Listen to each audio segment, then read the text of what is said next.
বর্তমান সরকারের যারা জ্বালানি মন্ত্রণালয়ের দুজন দায়িত্বে রয়েছে, মন্ত্রী এবং প্রতিমন্ত্রী, তারা প্রায় বলার চেষ্টা করেন যে এই সংকট আসলে উত্তরাধিকার সূত্রে পাওয়া। আমি জানতে চাই যে আসলে উত্তরাধিকার সূত্রে পাওয়ার কারণে কি জ্বালানি খাতের এই হাল, নাকি এই সরকারের আসলে ব্যবস্থাপনাগত জায়গাতে যেসব জায়গায় নজর দেওয়ার কথা ছিল সেগুলো তারা ঠিকভাবে দিতে পারেননি? একটা অংশ ঠিক যে উত্তরাধিকার সূত্রে এই জ্বালানি খাতের সংকটের একটা বড় অংশ। তার একটা বিষয় দাঁড়ালো যে অভ্যন্তরীণ গ্যাস ভিত্তিক এবং এলএনজি ভিত্তিক এক ধরনের জ্বালানি কাঠামো আওয়ামী লীগ সরকারের সময় থেকে চলে এসছে।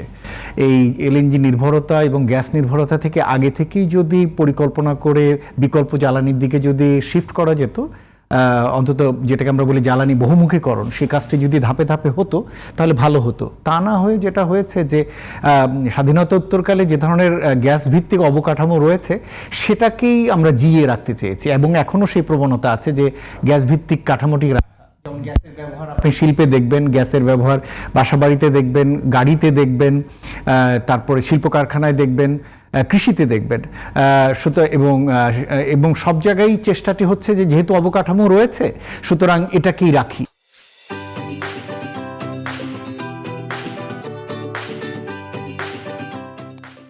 এবং এটা করতে গিয়ে যেটা হয়েছে যে গ্যাস যখন প্রায় শেষের দিকে, তখন উচিত ছিল নতুন করে গ্যাস এক্সপ্লোর করা।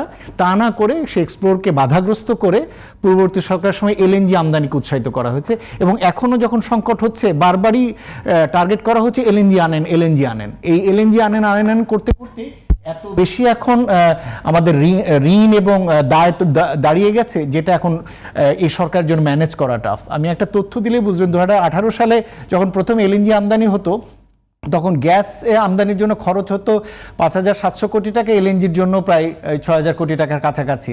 এখন যখন আমরা আমদানি করছি গ্যাস এবং এলএনজি, যেখানে এলএনজি হচ্ছে টোটাল গ্যাসের 30% আর গ্যাস হচ্ছে 70%, তখন এই 30% গ্যাস আমদানি, এলএনজি আমদানি করতে খরচ হচ্ছে 60,000 কোটি টাকা। আর আমার আগের যে গ্যাস রয়েছে যেটা আমার 70% দেয় অভ্যন্তরীণ উৎস থেকে, সেটার জন্য আমার খরচ হয় 6,000 কোটি টাকা। আপনি চিন্তা করতে পারেন যে কি পরিমাণে আমার ব্যয় হচ্ছে এই অল্প পরিমাণ এলএনজি আমদানির জন্য। এই কাজটি যদি সচেতনভাবে যদি আমরা অন্যান্য জ্বালানির দিকে যেতাম, শুধু আমি এখানে গ্যাস বলা ঠিক না, এর পাশাপাশি আমার ডিজেলের কথা বলা দরকার, এবং ডিজেল ভিত্তিক কাঠামো থেকেও যদি আমি ধীরে ধীরে আগে সরে আসতাম তাহলে ভালো হতো। এই সরকার এসে যেটা চেষ্টা করছে সেটা হচ্ছে যে কিছুটা হলেও নবায়নযোগ্য জ্বালানির দিকে, কিছুটা হলেও ইভির দিকে, ডিজেলের ব্যবহার কমানোর জন্য ইভির দিকে যাওয়ার চেষ্টা করছে। কিন্তু এটা করতে সময় লাগবে, এটা করতে এখনই পাওয়া যাবে না, এটা ঠিক। এবং সেই কারণে এই রেসগুলো বা জেরগুলো আমরা এখনও অব্যাহত থাকতে দেখছি।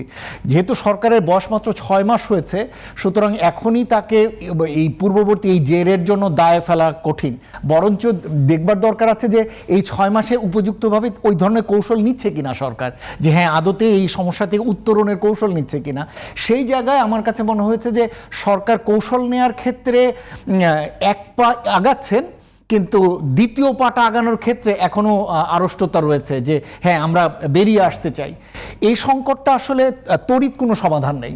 এখনই যেমন একটা চারিদিক থেকে একটা চাপ আছে, আর এলএনজি এনে তড়িৎ সমাধান করেন, আরেকটা এলএনজি এনে আরেকটা এফএসআরইউ করেন, আরেকটা ফ্লোটিং স্টোরেজের আরেকটা করা হোক, এলএনজি টার্মিনাল করা হোক, অথবা আরেকটা ল্যান্ড বেসড টার্মিনাল। এগুলো করা মানে হচ্ছে আরও আপনার এলএনজি নির্ভরতা তৈরি হয়, এবং সেটা 1-2 বছরের জন্য না, 20-22 বছরের জন্য আবার এই নির্ভরতা তৈরি হয়।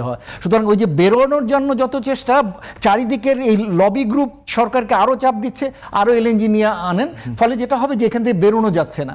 আর জনগণের দিক থেকে আমাদের যেটা সমস্যা সেটা হচ্ছে যে আমরা তো আসলে তড়িৎ সমাধান চাই, আমরা তো আর অপেক্ষা করতে পারবো না, কেননা এই ভোগান্তির মধ্যে কতদিন অপেক্ষা করা। সুতরাং এই চাপটা আবার রাজনৈতিক সরকার হিসেবে তারাও ফিল করেন যে একটা কিছু সমাধান না দিতে পারলে তো জনগণের কাছে মুখ রক্ষা হবে না।